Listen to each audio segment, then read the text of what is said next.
Trump and Netanyahu did it again. Their plot to change the world is not disappointing because you may have noticed that Iran and Venezuela are dominating the headlines right now, and rightly so. These two stories, the revolution in Iran against the Islamic Republic and the detaining of the de facto President Maduro in Venezuela, seem disconnected, but in truth, they're one of the same. Right now, as we speak, pictures of Khomeini are burning in the streets of Tehran. Across the world, Venezuelans are celebrating what they pray will be the downfall of the dictatorship that robbed their country of its future. And whilst these stories of courage and hope are emotional, that's not what we're here to discuss today. Because, like it or not, these events and the next few weeks are going to drastically change the world as we know it. The Middle East is never going to be the same. And if you're wondering how Maduro, the leader of a drug cartel in Venezuela, is connected to us here in the Middle East, you don't need to wait long to find out. This is a story of drugs and oil and evil, and it's all coming to a head right now. This is the Meira K Show on JNS TV. Let's dive right in. As always, to get to the root of the story, one must follow the money, or in this case, the oil. And where better to start than the oil capital of the world? Venezuela. A country so rich in resources, it is actually hard to believe where it has arrived to now. Let me take you back to the 1920s, where enormous amounts of oils were first discovered, quickly making Venezuela the envy of South America. By 1950, it had the fourth highest GDP per capita in the world. And with that much oil, why would they focus on anything else? They imported almost all their foods and goods, leading to their own agriculture and manufacturing withering away, which, as we already know from Israel's story, is highly problematic. By 1970, though, oil prices are skyrocketing, and Venezuela's just getting richer and richer and richer. Why are the prices jumping? Well, after the Yom Kippur War in Israel, the Arab countries that controlled most of the oil based out of the Middle East decided to punish the West by announcing an oil embargo. Prices quadrupled overnight, and the US realized that the Middle Eastern countries could massively impact their economy. So they looked for safer suppliers, and guess who they turned to? Only the biggest oil reserve in the world right on their doorstep. Then, the Iranian Revolution made oil prices jump even more as more countries stopped taking oil from Iran. Venezuela thrives, but they got greedy. The government doesn't like the fact that other companies are getting rich from their oil, so to keep the profit, they kick them out, buy their equipment, and nationalize the oil industry. They build a company called PDVSA, and for a while, this works well. PDVSA was run like a professional business. They kept their old managers and engineers, and the government mostly let them do their job. It was respected globally as a top-tier energy company. But a few years later, the price of oil starts to drop significantly. This has many contributing factors, but one of the main ones was that Western countries had spent billions drilling to find their own resources. More oil was suddenly available. Additionally, Saudi Arabia decides it's time to beat the Middle East competition. Again, remember, Saudi Arabia and Iran are drastic enemies, and to do this, they drop their prices dramatically. You see, we always come back to the Middle East. Western countries like to look down on this area of the map, but in reality, much of the world economy revolves around it, not just because of the resources, but also because of its location and the seas and the trade routes. It's not for nothing that the US is hell-bent on keeping control and peace in this region. The constant shift in demand and supply lead to Venezuela's economy starting to tank, and angry and poor people are furious at the government for this. As often happens, this eventually leads to a revolution that brought in the infamous Hugo Chavez. Now, Venezuela's oil is thick and heavy, and it needs very specific machinery to extract it. One of Chavez's first decisions was to force the foreign experts to either give over 51% of their shares to the government or be kicked out.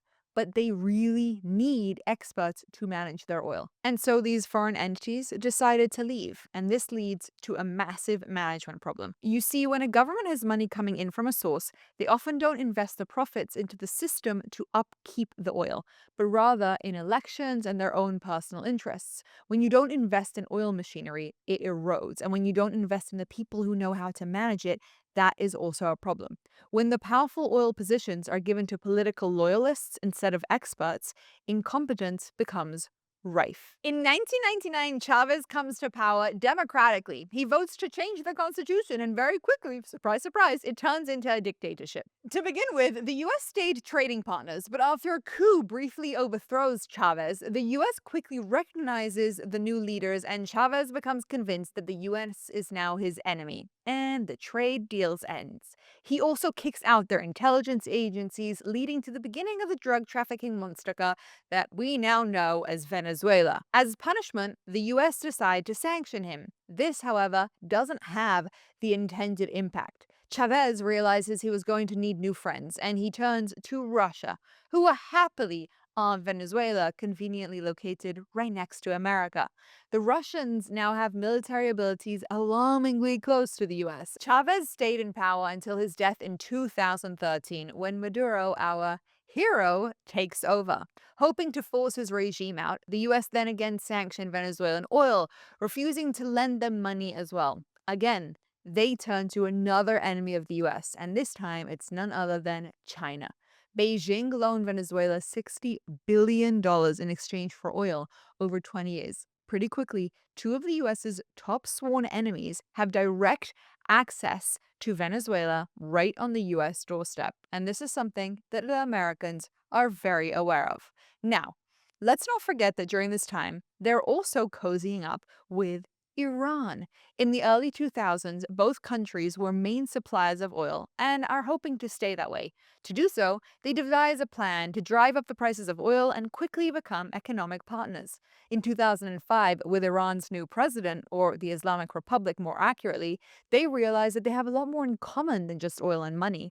They both share an enemy, and they devise a plan to work together to defeat imperialism, otherwise known as America. And their drug relationship starts as well. You see, both these countries have issues with oil production, and they're looking for other ways to make money. Lots of it, but also they want to gain power. And drugs are a brilliant way to do so. Venezuela has the means to produce huge amounts of drugs, but struggles to distribute them across Africa and the Middle East. Here too, Iran, i.e. the Islamic Republic, benefits. You see, Hezbollah, the terrorist organization based in Lebanon, is most famous for firing rockets at Israel, but in truth, it is actually the biggest drug cartel in the Middle East. It's not just about drugs, it's about access. For years, intelligence reports have warned us that Venezuela were issuing legitimate government passports to Hezbollah operatives. This means terrorists could travel to Mexico and potentially walk right across the US border disguised as Venezuelan refugees. Taking down Maduro doesn't just stop the drugs, it dismantles a sleeper cell network that was threatening the entire Western world. But I'm getting ahead of myself. Let's jump back to 2020, when the US successfully crippled them both with sanctions, and they needed solutions. Venezuela's oil is thick and hard to mine, and Iran has too much thin oil and a lack of cash. So they start swapping. Pretty quickly, Venezuela racks up billions of dollars of debt to the IRJC. But external relations are not really where Venezuela has a real problem, because throughout all of its external pursuits, it has destroyed its own country. People are starving, exiled, and executed under a brutal regime. What was once the pearl of the Americas has turned into a godless country. Maduro runs it with an iron fist, rigging elections to stay in power. He has competition, like Maria Machado, the woman who won the Nobel Peace Prize, who tries to fight against him, but she needs to go into hiding as a result. In 2020, there was one of many attempted coups which fails, and there is little hope for the country, for the people of Venezuela, until a few days ago, when Trump suddenly announces that he has successfully led an operation the likes of which the world has never seen before.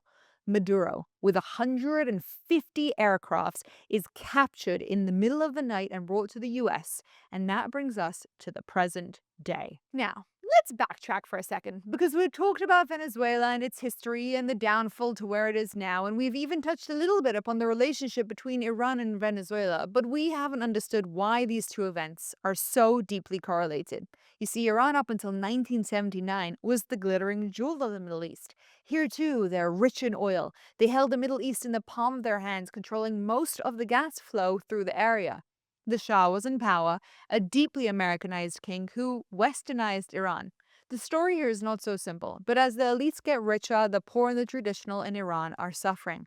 Within Iran, there are people who do not like the idea of westernization or modernizing. They wanted their old values back. Enter Ayatollah Khomeini. From exile, he sends cassette tapes preaching a simple message. The Shah is a puppet of the West, and we must return to our roots. He gives the people a spiritual language for their political anger, and in 1979, an evil revolution changes the country. Sparked by a fire in a cinema that each side blames each other for, the zealots revolt against the Shah, who flees the country. The Islamic Republic is born. Now, take note of the name. Not the Iranian Republic, but the Islamic Republic. Khomeini, believing that he is the direct word of God in the world, has a vision for Iran, a vision to become the Islamic Republic, to turn the world into an Islamist state under Sharia law.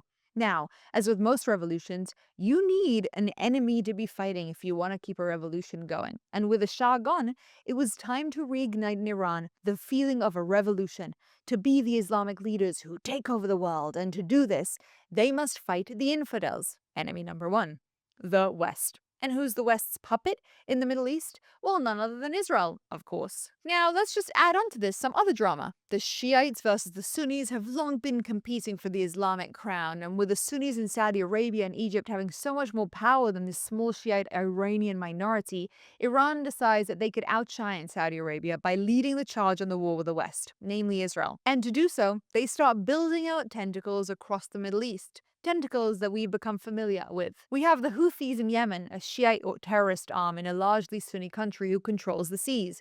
We have Iraqi militias, but namely, Hezbollah becomes their number one success. As we mentioned before, Hezbollah is not just fighting for Lebanon. Just look at the maps. The importance of Hezbollah being in Lebanon is huge because it gave Iran access to the sea. We can expand on that another time, but this is in part why the Syria takeover was so important. With Syria gone, Iran loses its trade route, but all of this is a relatively new development. Up until the Beepers and Nasrallah's timely elimination, Hezbollah acts as a massive drug cartel. Drugged up countries are easier to control and dominate, and drugs make money. This is a big part of how the relationship with Venezuela came to be. Drugs are essential, as oil is not something they can now sell so easily, with sanctions, etc., and they need money. With Iran being responsible for so much of the terror in the Middle East, they have been sanctioned badly. To try and avoid the price of those sanctions, Iran decides to make itself completely self-sufficient. But there's a flaw in their plan. They don't have a lot of water, and growing crops demands lots of it. Shame they aren't friends with Israel. We have all the technology they would need. Instead, they tried to bypass sanctions using a shadow fleet. These are hundreds of rusted, uninsured oil tankers that turn off their GPS trackers to sail like ghosts through the ocean, smuggling oil to China and Venezuela because they're not allowed to sell them. Iran uses Venezuela as a smuggling port. And now, with the US coming in and taking out Maduro, it effectively sinks Iran's ability to maneuver things across the world and get their oil out there. Without Venezuela as a safe harbor, Iran's smuggling route is dead in the water. Very quickly, the Islamic Republic's obsession with destroying Israel and focusing its resources on fighting led to the country falling into complete disarray and the economy tanking. In 1979, the Iranian rial was at 70 to the dollar. Today, it's over $1 million. The inflation is crazy. And surprise, surprise, the Iranians don't like it. They have tried many times to overthrow the regime. Most recently, we had Bloody November in 2019, where overnight the government tripled fuel prices and killed thousands of protesters. Hundreds of cities were on fire. They used machine guns, and they shut down the internet for a week so no videos could get out. They proved they are willing to massacre their own citizens to stay in power, and in 2022, you might remember the women's revolt where women started uncovering their hair. They too paid the price for that. The IRGC has kind of lost the younger generation, but still executed hundreds as a result, which leads us to the present day. The 12-day war by Israel and America to take out their nukes rapidly destabilized the Islamic Republic. They buckled down on what they believe is their only card, the war with the West. But during this 12-day war, the people took to the streets to protest. By the way, that wasn't covered by the media. In its aftermath, 1,500 people were executed due to suspicions of being associated with the war. Often, by the way, in the morning and in public, so that when people went to work, they would see the hung traitors. You see, as things get worse and worse and worse, in Iran, they double down on trying to harm Israel to kind of bring back the revolution. But What happens in reality is that the water completely dries out because of the sanctions. In hopes of escaping those sanctions, they had spent years trying to grow all their crops themselves, and it failed and poisoned the land and the water. The air now is polluted, food is scarce, and earth is literally sinking and cracking, and the people have had enough. And we're now 10 days into this revolt, but it smells kind of different this time. There's footage online, which means the IRGC haven't managed to shut down the internet. And it was only really on day 5 that they succeeded in starting to kill civilians, something that in previous riots happened instantly. But we still haven't answered the main question. What does the revolt in Iran and the capturing of Maduro have to do with each other? Because as per Trump, these two are directly correlated, and he is correct. You see, when we think of the Islamic Republic falling, we think of it as the regime change for Iran. We don't realize the massive ramifications this will have for the Middle East as a whole. We also think of bringing them down as a military action. But what this episode should have shown you is that strangling an economy is almost as equally as effective. Taking out the drug leadership of Venezuela doesn't just lead to good things in the Americas, it stifles the drugs and money being sent to the Islamic Republic. It cuts off the air for their tentacles. Not to mention the billions they owe Iran, money that Khomeini has been trying to get Venezuela to pay him for a while, fearing that Maduro might fall. That money was essential for the IRGC. But more than that, with the US controlling the biggest gas rigs in the world, they suddenly control the oil. Oil that they can ship where they like. They can decide the pricing. And suddenly our main enemies are out of their oil competitive edge. China imports 80% of its oil from Venezuela. Not anymore. Russia will be impacted as well. And another winner, Saudi Arabia. For years, Saudi Arabia has been fighting a price war against Iran and Venezuela, who constantly tried to undermine Saudi dominance in the oil market. By taking Venezuela and Iran out of the game, Trump has just handed Saudis a very big win. And you better believe he's going to use that as leverage. Trump's the negotiator.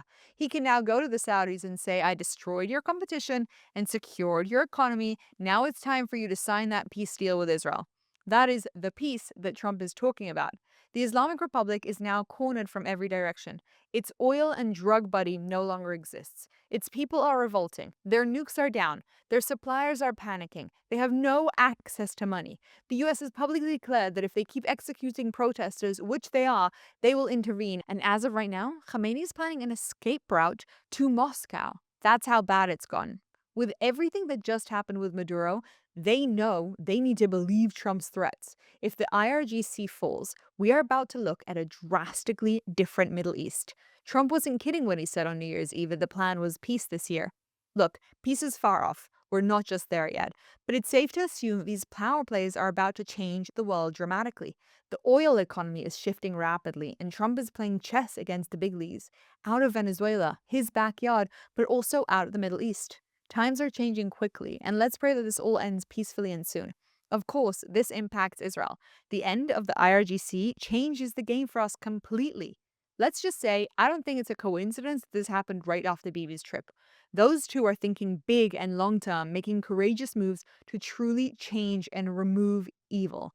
They play chess whilst we watch on, and it's safe to assume that there'll be some sort of Israeli intervention in Iran that Trump would have approved during the meetings. The IRGC will not be going down quietly, despite the fact that they are so weak. But with that being said, these are historic times to be living in, truly amazing times. To think of the fact that we have managed to completely strangle them from every direction, internally, externally, financially, and militarily, is incomprehensible to where we were just a few months ago, living with an extreme nuclear threat.